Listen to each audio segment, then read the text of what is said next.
अस्सलाम वालेकुम दोस्तों। पाकिस्तान क्रिकेट टीम ने बांग्लादेश को तीसरे और आखिरी टी20 मैच में भी शिकस्त देकर 3 टी20 मैचेस की सीरीज में बांग्लादेश को पाकिस्तान ने क्लीन स्वीप कर दिया है। आइए आपको ताज़ा तरीन टी20 रैंकिंग बताते हैं कि कौन से नंबर पे चला गया पाकिस्तान बांग्लादेश को क्लीन स्वीप करने के बाद। लेकिन उससे पहले अगर चैनल पे फर्स्ट टाइम है तो इसे सब्सक्राइब करके साथ बेल आइकन जरूर इनेबल कर देनी है। चलिए देखते हैं ताजा तरीन ranking. Number 10 team West Indies 10वें नंबर पे मौजूद है। टोटल पॉइंट है 226।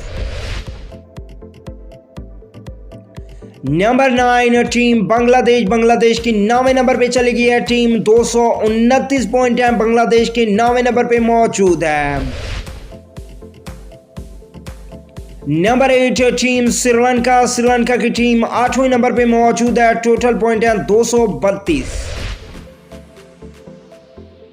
नंबर 7 टीम अफगानिस्तान की टीम 7वें नंबर पे मौजूद है। टोटल पॉइंट है 232।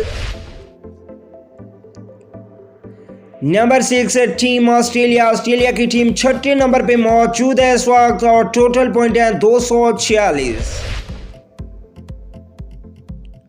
नंबर 5 टीम साउथ अफ्रीका की टीम 5वें नंबर पे मौजूद है। टोटल पॉइंट है 253। नंबर 4 टीम ऑस्ट्रेलिया की टीम 4थे नंबर पे मौजूद है। टोटल पॉइंट है 256। नंबर 3 टीम पाकिस्तान की टीम 3रे नंबर पे पहुंच चुकी है। टोटल पॉइंट है पाकिस्तान के 264। नंबर 2 टीम इंडिया की टीम इस वक्त 2रे नंबर पे मौजूद है। इन्होंने न्यूजीलैंड को क्लीन स्वीप किया था। 265 पॉइंट है। नंबर 1 टीम इंग्लैंड के टोटल पॉइंट है 278।